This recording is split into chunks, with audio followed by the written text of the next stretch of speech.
Hi hello. सो आज का हमारा टॉपिक है Taylor scientific principles of management. Okay. So पिछले पार्ट में हमने देखा था कि फेयोल मतलब ये दो ऐसे साइंटिस्ट हैं या फिर इन्होंने ऐसे प्रिंसिपल्स दिए हैं जिससे जो प्रिंसिपल जो है वो मैनेजमेंट में अप्लाई किए गए थे। ठीक है। तो जो पहले जिसने प्रिंसिपल्स दिए थे वो टेलर था। ठीक है, F.W. टेलर। तो हम उसके प्रिंसिपल्स आज देखेंगे। ठीक है। सो बेसिकली टेलर ये कौन था? टेलर जो था ये एक अमेरिकन मैकेनिकल इंजीनियर था जो बॉर्न कब हुआ था? मार्च 22। और उसकी डेथ कब हुई थी? मार्च 21, 1915। ठीक है। और ये अमेरिकन मैकेनिकल इंजीनियर था क्यों ये लोअर लेवल पे काम करता था। ठीक है। और जो हमारा फेयोल था वो टॉप लेवल पे काम करता, टॉप मीन्स मिडल लेवल पे काम करता था। ठीक है। वो माइनिंग इंजीनियर था। He was widely known for his methods to improve industrial efficiency. मतलब ये किसके लिए जाना जाता था? Industrial efficiency.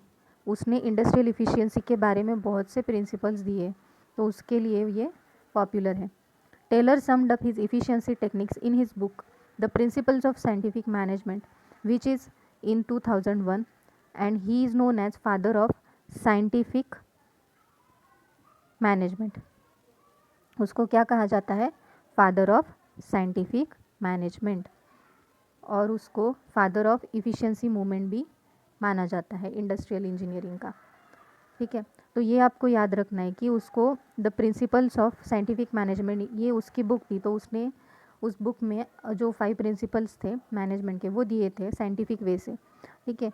और उसको फादर ऑफ साइंटिफिक मैनेजमेंट जाना जाता है। ठीक है, father of scientific management and efficiency movement and father of industrial engineering का। ओके, ये आपको याद रखना है।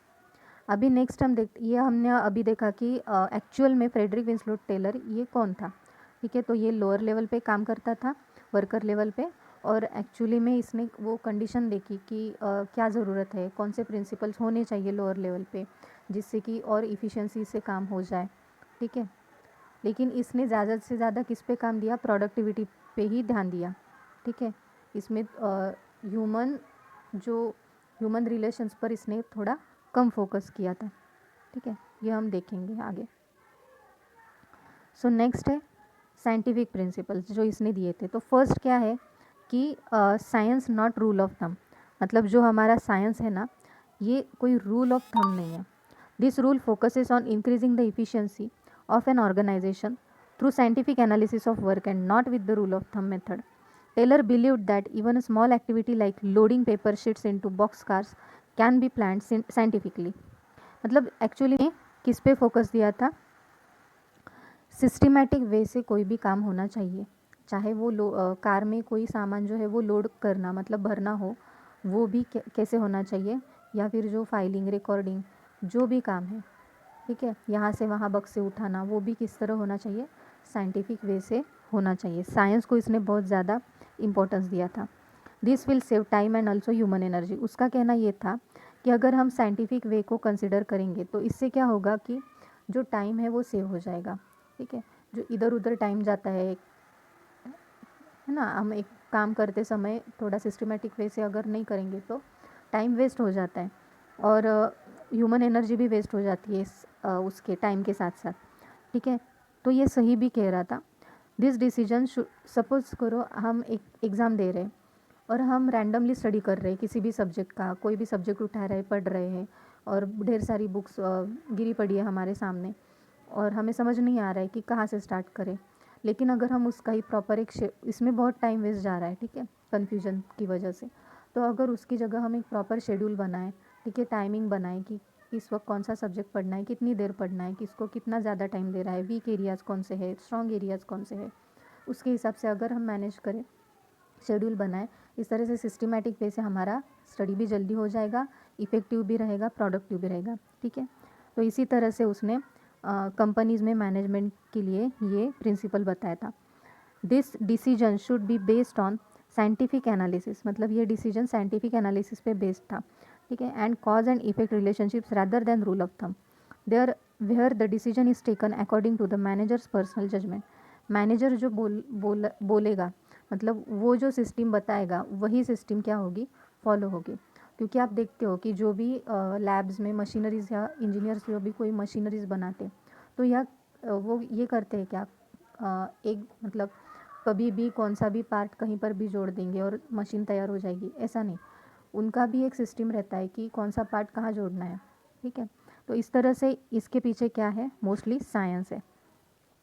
Next is harmony and not Discord, means Taylor indicated and believed that the relationship between the workers and management should be cordial and complete harmony.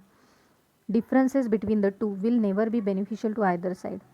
Okay, so Taylor क्या बोलता था कि वर्कर जो है, मतलब जो लोअर लेवल पे काम करते, क्योंकि वो खुद भी लोअर लेवल पे काम करता था, तो उसको पता है कि कंडीशन क्या थी, ठीक है। तो उसका कहना ये था कि मतलब जो पार्शियलिटी होती है या फिर कोई भेदभाव होता है, ठीक है, या फिर कुछ कन्फ्लिक्ट्स होते रहते हैं, तो उसका कहना ये था कि दोनों में एक दूसरे से कंसल्टेशन करके, डिस्कशन करके कोई भी डिसीजन लेना चाहिए, ठीक है।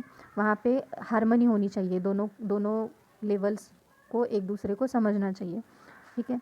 Difference between the two will never be beneficial, मतलब कंपनी के लिए ये बेनिफिशियल नहीं रहेगा अगर हमेशा ही कन्फ्लिक्ट चलते रहेंगे लोअर और मिडिल लेवल में।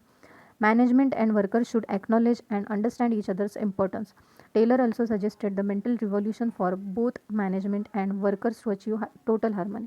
मतलब मेंटालिटी चेंज करनी चाहिए कि अगर हाँ एक डिसीजन लिया है मैनेजमेंट ने, लेकिन वर्कर्स उससे सेटिस्फाइड नहीं है, तो इसके ऊपर एक मीटिंग लेके या फिर डिस्कशन होना चाहिए, ठीक है। अगर वर्कर्स सेटिस्फाइड नहीं है तो वर्कर्स डिससेटिस्फाइड होने की वजह से अगर डायरेक्टली लॉकआउट पे चले जाए, तो फिर क्या होगा, कंपनी का तो फ़ायदा होगा ही नहीं, बल्कि वर्कर्स का भी नुकसान हो जाएगा, उनकी भी रोज़ी रोटी ख़त्म हो जाएगी। तो इसलिए बेटर है कि दोनों कंसल्टेशन करके, डिस्कस करके, एक दूसरे के ओपिनियंस की रिस्पेक्ट करके जो भी डिसीजंस है वो लिए जा सकते हैं। नेक्स्ट है मेंटल रिवॉल्यूशन। मेंटल रिवॉल्यूशन में ये कहा है कि this technique involves shift of attitude of management and workers towards each other. मतलब अगर हाँ कुछ मिसअंडरस्टैंडिंग्स हो सकती है या फिर कुछ ओपिनियंस में थोड़े डिफरेंसेस हो सकते हैं, तो दोनों ने अपना एटीट्यूड क्या करना चाहिए, पॉजिटिव रखना चाहिए, चेंज करना चाहिए एक दूसरे की तरफ, क्योंकि एक दूसरे की वजह से ही जो मैनेजमेंट है वो चलेगा। अगर एक भी पार्ट नहीं रहेगा तो क्या हो जाएगा, पूरा मतलब मैनेजमेंट जो है वो वर्कर्स का काम नहीं कर सकेंगे और वर्कर जो है वो मैनेजमेंट का काम नहीं कर सकेंगे, इसलिए दोनों की ज़रूरत उतनी ही ज़्यादा है कंपनी को। Both should understand the value of each other and work with the full participation, okay, and cooperation. Full participation लेना चाहिए डिसीजंस में, किसी भी नया डिसीजन कोई आया है, ठीक है, नई प्रोडक्शन टेक्निक आई है, उसे समझने में इस तरह से कोऑपरेशन के साथ दोनों ने काम करना चाहिए। The aim of both should be to improve and boost the profit of organisation. सभी का जो मोटिव है वो क्या होना चाहिए कि ऑर्गेनाइजेशन को ज़्यादा से ज़्यादा प्रॉफिट दिलाया जा सके, okay. Next is mental revolution demands complete change in the outlook of both the worker and management. Both should have sense of togetherness. दोनों ने एक साथ मिलके काम करना चाहिए विदाउट एनी कन्फ्लिक्ट्स। नेक्स्ट है cooperation. Cooperation and not individual, मतलब खुद के लिए ही काम नहीं करना है किसी को भी, वर्कर्स को भी या मैनेजमेंट को भी, ठीक है।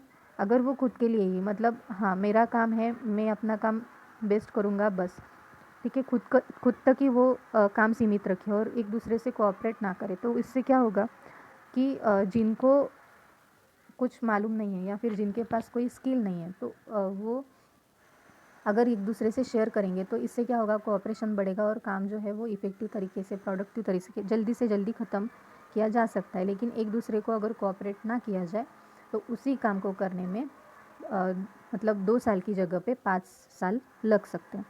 It is similar to harmony, ठीक है, not discord, and believes in mutual collaboration between workers and the management. Managers and workers should have the mutual cooperation, confidence and a sense of goodwill, okay. दोनों ने एक दूसरे, मतलब company के साथ एक दूसरे के गुडविल के साथ साथ कंपनी के गुडविल का भी ध्यान रखना चाहिए। The main purpose is to substitute internal competition with cooperation. Competition ऐसा नहीं है कि हमेशा बुरी ही रहती है या फिर कंपटीशन से नुकसान ही होता है। हेल्दी कंपटीशन होनी भी चाहिए, क्योंकि उससे क्या होता है कि हम प्रोडक्टिव ज़्यादा बनते हैं। ठीक है, अगर हमारे पास में कोई कॉम्पिटिटर ही नहीं है, नॉर्मली जो चल रहा है, तो फिर हम क्या होगा, हमारी कंपनी ग्रोथ नहीं कर पाएगी। लेकिन अगर कोई हमसे ज़्यादा अच्छा कॉम्पिटिटर हमारे पास है तो क्या होगा, हमारी कंपनी भी ज़्यादा से ज़्यादा प्रोडक्टिव बनने की या फिर ज़्यादा से ज़्यादा अच्छी तरीके से प्रोडक्शन करने की, ग्रोथ करने की कोशिश करेगी। ठीक है, तो healthy competition is needed for the company. Development में क्या आएगा, development of every person to his greatest efficiency मतलब कि हर वर्कर में या फिर हर मैनेजमेंट के एग्जीक्यूटिव में या फिर आप बोल सकते हो हर इंडिविजुअल में इतना ज़्यादा पोटेंशियल है कि वो चाहे मतलब उस खुद को अगर पुश करे तो ज़्यादा से ज़्यादा प्रोडक्टिविटी या फिर इफ़ेक्टिव तरीके से इफ़िशिएंसी ला सकता है अपने काम में। ठीक है, the effectiveness of company also release on abilities and skills of its employees. मतलब ये डिपेंड करता है कि किसके पास कितनी एबिलिटी है या स्किल्स है। स्किल्स हम बोल सकते हैं कि जो एग्जीक्यूटिव लेवल वर्कर्स हैं या फिर जो लोअर लेवल वर्कर्स है उसमें उनमें भी स्किल्स होता है। ठीक है, वो कितना कितना मतलब कौन सा काम कितने टाइम में कर रहे हैं, कैसे मैनेज कर रहे हैं काम को, कैसे डिवाइड कर रहे हैं। ठीक है, कि कैसे सोर्स का अच्छे तरीके से यूटिलाइज कर रहे हैं सोर्सेस को। ठीक है, तो इस तरह से। और एबिलिटीज़ मतलब किसके पास कौन सा क्वालिफिकेशन है उसके हिसाब से वो काम कर रहा है या नहीं। ठीक है, दस implementing training and learning best practices and technology. अगर किसी के पास वो स्किल नहीं है सपोज करो, ठीक है, तो एक दूसरे को वो ट्रेन कर सकते हैं, सीख सकते हैं एक दूसरे से, प्रैक्टिस कर सकते हैं वो काम।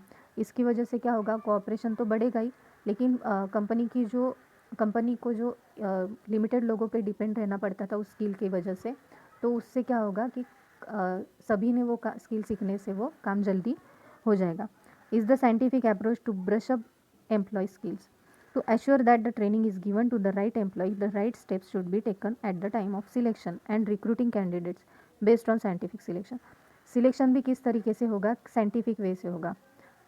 ठीक है, साइंटिफिक मेथड से होगा कि पहले कैंडिडेट्स का मतलब जो भी है सिस्टम के थ्रू, मतलब ऑर्गेनाइजेशन का जो भी सिस्टम है कि पहले कॉल किया जाएगा या फिर एप्लीकेशन फॉर्म, बाद में इंटरव्यू, बाद में जो भी फॉर्मेलिटीज़ है, ठीक है, टेस्ट है, ठीक है, बिहेवियरल चेकिंग या फिर जो भी है फिज़िकल टेस्टिंग, ये सब किया जाएगा।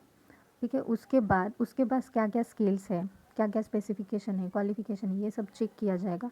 उसके पास अगर कोई पर्टिकुलर स्किल नहीं है, ठीक है, तो उसके हिसाब से उसको ट्रेन किया जाएगा।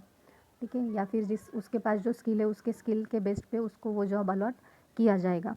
इस तरह से अपने स्किल के बेस पे या क्वालिफिकेशन के बेसिस पे वो उसको जो भी जॉब है वो अलॉट कर दिया जाएगा, और वो एम्प्लॉय क्या करेगा, फिर अपने स्किल का यूज जो है वो ग्रेटेस्ट एफिशिएंसी ऑर्गेनाइजेशन को दिलाने के लिए हमेशा ट्राई करता रहेगा। ठीक है, सो आई होप कि आपको ये 5 प्रिंसिपल समझ में आ गए होंगे।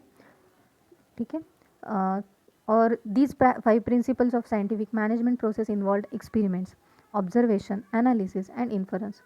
इसमें जो है क्यों दे पाया टेलर, जो FW टेलर है वो ये 5 प्रिंसिपल्स क्यों दे पाया, क्योंकि वो उस कंडीशन में था, वहाँ उस लेवल पे वो काम करता था। उसने सारे एक्सपेरिमेंट्स करके देखे। ओके, उसने एक्सपेरिमेंट्स के साथ साथ ऑब्जर्व किया, ठीक है, कैसे काम चलता है, क्या क्या कमी है। ओके, ये सब उसने ऑब्जर्व किया, उसने एनालिसिस किया। ठीक है, कहाँ कहाँ कमी है, इस पे सॉल्यूशंस क्या दिए जा सकते हैं। ठीक है, and inference. Okay, and were applied to create cause and effect relationship. Cause मतलब किसी एक चीज़ का, किसी एक प्रॉब्लम का क्या कारण हो सकता है और उसके क्या इफ़ेक्ट्स है, और अगर कोई गलत इम्पैक्ट पड़ रहा है कंपनी पे, तो फिर उसके लिए क्या सॉल्यूशन हो सकता है, इसके लिए उसने ये प्रिंसिपल्स दिए थे। ठीक है, सो आई होप कि आपको अच्छी तरीके से ये आज का वीडियो पसंद आ गया होगा, और पसंद आया तो प्लीज़ सब्सक्राइब और लाइक करना ना भूलिएगा। ठीक है, थैंक यू सो मच।